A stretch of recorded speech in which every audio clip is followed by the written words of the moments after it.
Hey everyone, this is Rikk, and you are watching The Pumpkin Patch. So, thank you all for tuning in today. Um, this is the first episode I've done since Halloween, so a little bit of updates. Married now, that's awesome.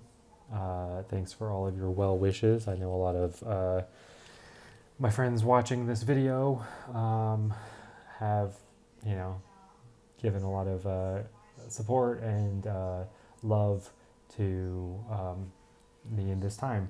I really appreciate that. Aside from that, the Writhers have released our second EP, In One Gulp, which is currently live on Bandcamp and on YouTube. We are working on getting it onto other streaming platforms, but the fact that it's on YouTube, I think, is a good sign that all that stuff's kind of going through. It does take a little while to get onto other streaming platforms for sure. So thank you all for the support on that too. Hopefully you enjoy it. I know it was a lot of fun and definitely a labor of love from us. So on that note, if you ordered a physical copy, those are currently still in the works. Sorry for the lag. It just takes a while to get all the things perfect and then sent out together. So again, a lot of thanks for that support. Let me see. I feel like there was one other thing I wanted to say before I get started, but I don't remember what it is. If it comes to me, I will get there.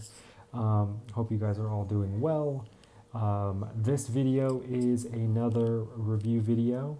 I was lucky enough to have gotten an early copy of Dark Ride's debut EP, and yeah, I'm going to be able to review it for you guys. And for those who don't know, Dark Ride is Emilio, formerly of Stellar Corpses. It's his current project where he is, I think, if I'm not mistaken, he wrote all of it except for the drums. This is his project, and I'm sure you guys have all seen the awesome video that he did with his current backing band featuring Shadow Windhawk and Willie from Zombie Cock and Mighty Mouse, formerly of Necromantics. So definitely some big wigs in the scene, and it's pretty cool to see them all coming together to do this project, at least as a backing band with Emilio. I know that the actual EP was him and the boy Randy, who is also in Stellar Corpses as well, and a drummer who I'm not familiar with. Yeah, so let's get into it. This EP, I'm just going to call it the Dark Ride EP because I assume it's just the self-titled. It is a 5-track EP, and it's interesting. I feel like this is a good representation of how many different genres can be mixed into the horror punk sound. While it's all sounds in that traditional horror punk, sonically it kind of hits those things. This EP does it differently than a lot of bands do. You know me, I like to compare, it's sort of that like for the fans of type of thing, and I'm kind of struggling to do that because there's a lot of stuff that to me doesn't sound like it's exactly been done that way before. Maybe it's Emilio's vocals or something, just the tones of things. It sounds fresh. It sounds like something different.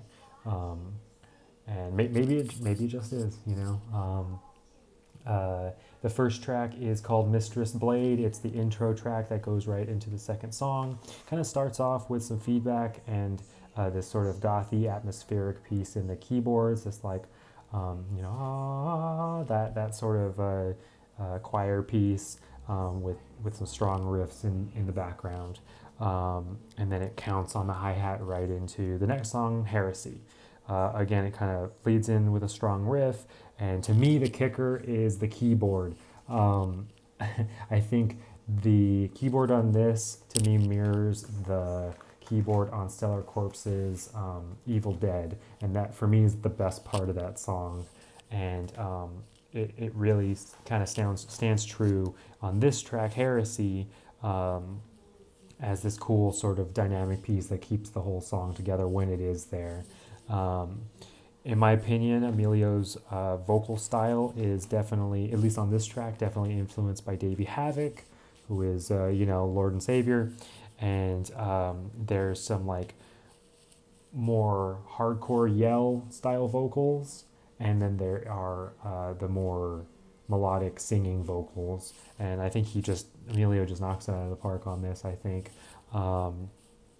there's a pause piece after the first verse that like slows it down and kind of takes the electric guitar part out. It doesn't become acoustic, but it like lowers it. Again, very AFI to me, at least some of their older stuff, like Sing the Sorrow, some of the stuff on the Blood EP or the Blood album.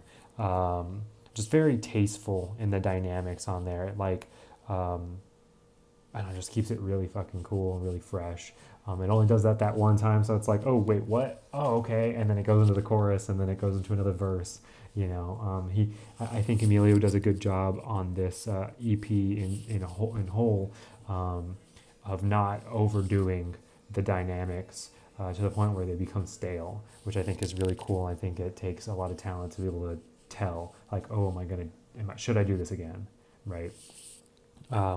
It's also cool. I wanted to point out that there's a guitar melody in the chorus that I think is really cool and really well done there.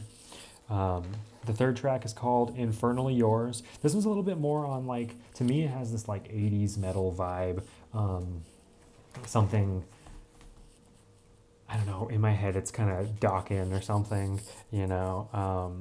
and that's where I think being able to mix those styles in kind of really works in the horror punk scene. And I think Emilio has sort of put that into play, and I think the reasoning for that in my head is because the riff is coupled with the vocals, so this sort of with Infernally Yours, so it kind of overlaps on top of the pattern. Just something really 80s metal to me.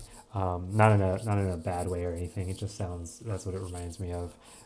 There's a really cool solo halfway through the song that goes into like maybe a lower energy bridge with some toms and some woes, and there's like a dynamic piece in that where it pauses and then it kind of kicks back in. I really enjoy all that stuff. One of the things that I think is interesting about this EP as well is that the woes, for the most part, there's one in particular that I'll bring up later, but for the most part are background. They're not centered like a band like maybe Calabrese would do, right? They're kind of in the background. The vocals, like lyrically, that's the star in these patterns and these vocals, right? Very cool to hear that. I think sometimes we fall back and I get it. Who doesn't love woes, right? At least in this genre. But I think it's really tastefully done that it's not the center of attention in these songs. I thought that was really cool. Track 4 is the single Anti-Hero. That's the one that you guys have probably all seen the music video for. The piece that I really appreciate, it kind of has this dynamic intro. But the part that I like that comes in a little bit after that is the kind of sort of pinch harmonic pieces on the guitar afterwards. In the vocal piece, I don't know if it's that I'm hearing it or if it's actually there. Are there screams in the back, like screamed vocals going on in the background? Is that happening? If it is, fucking awesome. If it isn't, whatever you're doing there is still fucking awesome. I mean, again, you know me, I come from a post-hardcore background, so anything that kind of couples that, emo screamo with the horror punk and hardcore pieces, like I'm all fucking about it. Chorus is really anthemic. You know, anti-hero. The thing that's cool about that first one is there's sort of this soft repeat after the first portion of it. This like, I'm your anti-hero, and then I'm your anti-hero. Sort of the next piece, it like, it's not part of the chorus. It's not this like, you know, grand thing, and he just kind of says it. And there's something about that I really fucking like. I know it's like these weird little nuanced things, but they're really well done, well placed, you know. It's a bridge after the second chorus that's really dynamic, and it has this sort of back and forth. At the end, there's this like back and forth on the headphones portion of it, so I definitely recommend listening to it on headphones to kind of hear that effect. Then it kind of goes into the third chorus, and there's like woes on that part, right? Again, in the background, but they're there. So it's really well done there too. Then there's a like a little bit more of an aggressive, the way that the intro came in, it like outros that way as well. Similar, you know, kind of more aggressive, a little bit more dynamic in that piece, which is really cool. You'll notice on all of these songs, actually, aside from the intro, that there's something kind of happening after the song is like done. There's still like some kind of atmospheric stuff going on musically, which is cool. The fifth song, I think the fifth song is my favorite. My best friend's Exorcism. It's like this kind of comes in with this dynamic like arena rock intro with like drum fills and things going on like that. And this one again has like the woes and the vocals on the chorus throughout, which is different than like Anti-Hero, where that's only in the first part. What I like about this one is there's a filter on the actual main lyric. Like the title of the song, you know, my best friend's Exorcism. There's like this filter over that piece, at least that I'm noticing, and so it like isn't super far ahead in the mix, but it's like there and present and noticeable. I thought that was really cool. There's a solo on this part while the chorus continues. That's interesting too. Normally solo pieces are like just the guitar by themselves, but this is happening while, you know, so the lyrics continue going, the vocals continue going. I thought that was pretty cool. There's also a chant in this that goes right after the solo. I'm a sucker for chants. Again, being in that like hardcore, post-hardcore stuff, chants are fucking rad, all about it. And there's like these really fast vocals going in between on certain parts, almost like Amelia's rapping a little bit. At first, I think the first time listening through, I'm like kind of caught off guard by it, but the second time and, you know, subsequent times after that, it's really meshed well and like hit me. I'm like, oh shit, that's cool, you know. It's different, definitely different. This one's actually the only song that I've caught a woe that's more ahead in the mix. It's not in the background. So again, I think it's really cool that he was able to kind of do that in a way that I think is intentional. I don't think it was like any malicious thing or anything, but like intentionally put there where what he was saying and the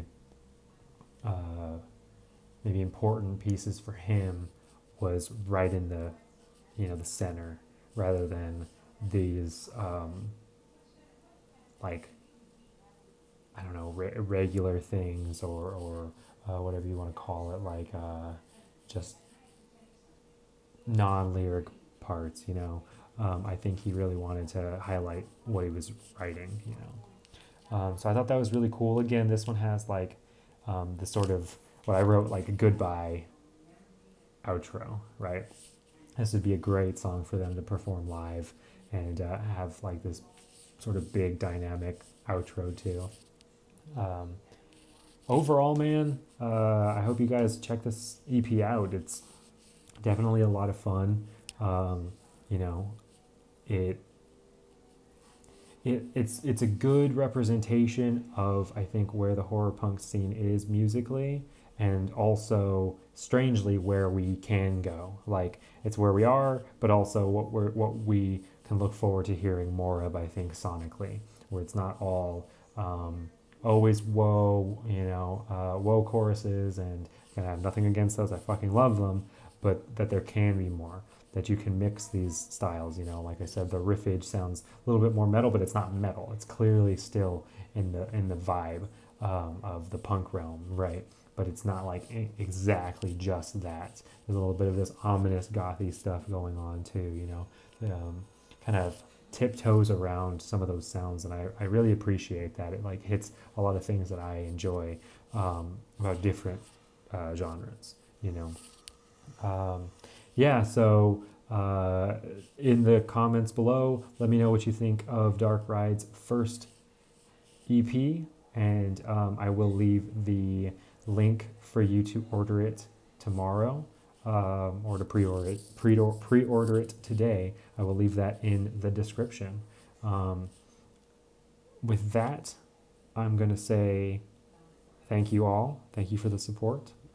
Stay safe out there. Wear a mask. Black Lives Matter. Do all the things you need to do. And thank you for watching the Pumpkin Patch. And I am Rick Retreat.